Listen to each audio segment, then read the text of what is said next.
Hey everybody, Scout Crafty here again. TGIF, thank God it's Friday. We have a fun show for you today. Remember last week, good friend of the show, Brian Burke, sent a whole box of good tools over here and a couple tasks for us to accomplish, you know, a tack hammer and some other things. So today we're finishing up on that. We are also picking a couple other tools to refurbish or restore, and let's get started right away. Okay, next up from the Brian Burke collection comes this beautiful, and I love these, Dasco number 431 scratch awl.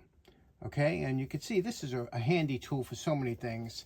We're going to fix this. We're going to readdress the tip here, and you can see we're just going to make it look better. You know, it's a little bit difficult to do because a lot of curves in here, and that's a little hard to get to, you know, without making them kind of look funky like they are now. So let's see what we can do to make this just a little bit nice. Here we are on our post-wire brush evaluation. You can see what we did here. Okay, we just got the paint out from in between the letters. That's really the only way you could do it, unless you would have flooded with some paint in it, but it only takes a second. And now let's take it to the belt sander, and here we're going to try and use a little like a drum sander type to get in there, and let's see what we can do.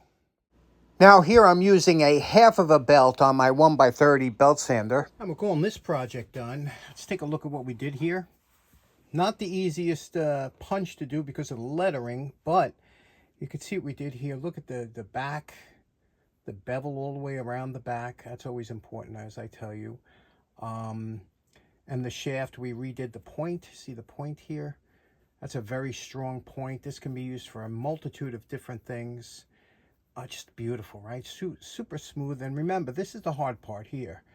This is the part that's always difficult, is that transitional area. But I think this came out really nice here. Dasco 431 all metal punch. That one's in the can. What do you think? Okay, next up we have these nice box joint. You can see the box joint there.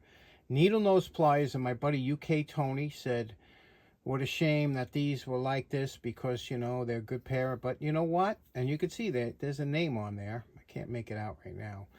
But this one was the one I was saying is probably sandblasted, but I said, don't worry, because we could undo anything that was done. So take a look at this, and let's do our magic. First, let's do a wire brush on here. Here's our post-wire brush evaluation.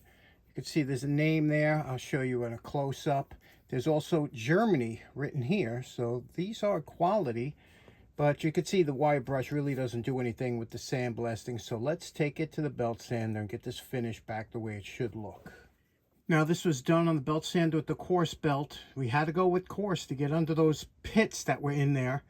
And it looks real funky, right? And this is where you can't stop. Now you have to refine it and go with the finer belt and do everything. And then remember, we got to put the bevels on the edge there. But we got rid of all the pits now. Now we just have to refine it. Okay, here we go. Now you can see here we did this up. That's real nice. How that's just with the fine belts, all the fine, and we did the handles up. You see the handles, how nice they look now? You know that now, we're going to blue the handles like we always do. We're going to leave this on top. We'll probably hit it with the 5-wheel, only because this tends to show fingerprints when it's real shiny like that, and we'll dull it just a little bit. But there we go. How's that look? Let's get to the 5-wheel and the bluing. I'm calling this project done. What do you think about this? Check this out now. Look at that. I did a nice job here on just keeping it that it looks original. Did the beveled the edges. See all the edges are beveled? Look at the action on this thing. Blued the hand. I always like the handles when they're blue. It gives a different contrast to it than all silver. They look like medical tools when they're all silver, but there we go. Everything's nice now. Handles look beautiful. No more botchiness. It takes time, but what a nice pair of pliers. And these are high quality, super high quality. Another thing that Brian included in his box of goodies last week was this Miller's Falls Tools catalog reprint. This was a catalog number 35 from 1915. And you could see it was out of Massachusetts, but they had their warehouse in New York. And look at this. This was the Miller's Falls. Look at that. Their company was just huge. And this is when back in the day, and look at this beautiful catalog, all the illustrations hand-drawn. Now, I always told you that if you had to collect one company, I like Sears Craftsman, but Miller's Falls is the company that you could collect and just have every type of tool you can imagine. Obviously, they have your hand drills here, bit holders, these are hand drills. The other ones were braces, actually. They made a ton of hand drills, right? All different types, sizes, shapes, and we've done them before on the channel. Especially back, remember, this was back in 1915. These were really popular. Multi-speed breast drills. God, they had so many items. Chain drills. I have one of them that I did on the channel. And these here, everybody likes a bench drill press. God only knows how they were used, because I have a couple and they were kind of difficult to use. But yeah, if you ever look at the illustration, the beautiful drawing of that, huh? Their chucks, their master lathe chuck. Look how nice that is. And they got the prices here too. $1.80. $1.80 for that. I'd pay $1.80 for that. And cutaways of how they're made. Oh yeah, the universal handle. We've done that on that's a great. They used to be all over the place. You can't find them anymore. Very rare to find those. Hacksaws. They made a ton of different hacksaws. And then they had some of their higher end power tools. Boy, I'll tell you, what a great. Remember, we just did this recently. The coping saw. And you see, and I'll tell you something. Per dozen, $4.25 for a dozen. That's a pretty good price, right? Some of their Tradle lathes, foot-operated lathes. Boy, they made so many great things. And Miller's Falls was such a good company. All high-quality stuff. I don't ever remember finding anything from Miller's Falls that you say, the kind of junky made. Everything they did was over the top. And of course, look at this. The Alfred hand vise. And look at the drawing on there. That is spectacular. Somebody drew that, shaded that in. And those hand vices were really nice. And it shows you how they go inside. And obviously, this hand vise is popular. We find them around the number 3. It's always nice to do up. So what do you think? Great catalog, huh? Miller's Falls. If you ever had to, and they had their jack screws. If you ever had to collect only one tool company, Miller's Falls, you can't go wrong with their tools. Okay, for those of you just tuning in, last week, my good buddy Brian Burke sent over this tack hammer that so we could work on. And you can see here, it had a little damage on the bottom. It had a loose head. The head was a little rusty. So we did a nice job on it. You could see that last video. And here's where we are.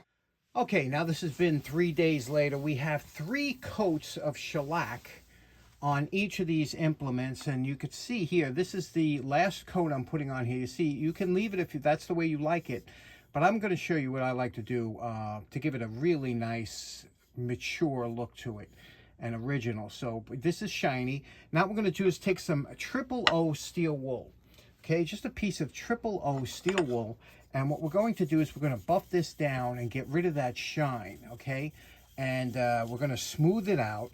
And taking off just a slight layer of the shellac on here until it's dull. Okay, it's going to look dull. See, we're dulling it down. And then what I'm going to do is I'm going to butcher wax it, polish it up, and that's the final product. That's what I like, and I'll show you what it looks like. Now, this is what it looks like after the steel wool step. Okay, now I finished using the Butcher's Boston Polish on here. It's an amber paste wax, and you could see it's dull, very dull. It looks like a candle. You can see the wax on there. Now here comes the fun part. We take our paper towel, and we're just going to give a fast buffing. And what happens is the friction will make a little bit of a heat, and it'll really polish that up nice. And again, it's not the shine you're looking for, it's the feel. Okay, and you can see you see that now? Now you can still see the grain. I'm going to go through this whole thing and I'll show you what it looks like. Now the last step is to take some boiled linseed oil. You see what I have there? And you put the boiled linseed oil on top, just blob it on with your finger, and let it sit there. Within 20 minutes, that'll absorb into the wood because it's end grain. And you just keep doing that over and over again until it does not absorb it anymore. And then you're good to go. But right now, I just put it on like a minute ago, and you can see it's already around the edges. It's starting to absorb into it. And you just leave it there. Now you know my favorite part. Remember what Brian's tack hammer looked like before we started. Okay, we're calling this project done. Let's take a look at what we did here. Now you could see what that looks like, the handle. That's waxed now. It has a whole different look to it. It's really very rich when you see it, and super smooth in the hand, but not slippery. And it's just a nice finish, that floor wax, that butcher's wax. You could see what we did with the head here, okay? And the top, that's been linseed oiled now, the top of this. You could still read the name here. You could read it if it wasn't upside down. You could still read the name there. And we did the eye. I didn't have to put a metal wedge in there. If there was a gap on either side, you would put a metal wedge to spread it. But because I did it, I sized it just right. Boy, this is really a beautiful hammer. And let's take a look at the screwdriver. Screwdriver here is... you can see what we did here. We were able to keep the scales, because these are, when Germans, when they made their perfect handle screwdriver, they were much better than the American ones, because these things were always solid, always tight. You never find these with loose scales, because they use such thick rivets and really pounded them in. And you can see what we did here. So this came out real nice, very nice. And now let me show you how the tack hammer works and why it's such a great tool to have. Okay, what makes these magnetic tack hammers so great, and you can always tell the magnetic ones because they have a split here, and that's actually a positive and negative of the magnet. That's why they're separated. They have to be separated. If they're touching, it won't work. And what you do is you pour out some of great-grandpa's tacks onto a board. Let's say you wanted to tack something down, and you would just grab the head of the tack with the hammer like this, and it's magnetic, so it's not going anywhere. And you want to start it, you would just tap it down like that. That would start the tack, and then you flip the hammer, and then you could nail it in. Again, same thing. You pick up the tack like this, okay, by the head, hit it down, starts it, knock it down.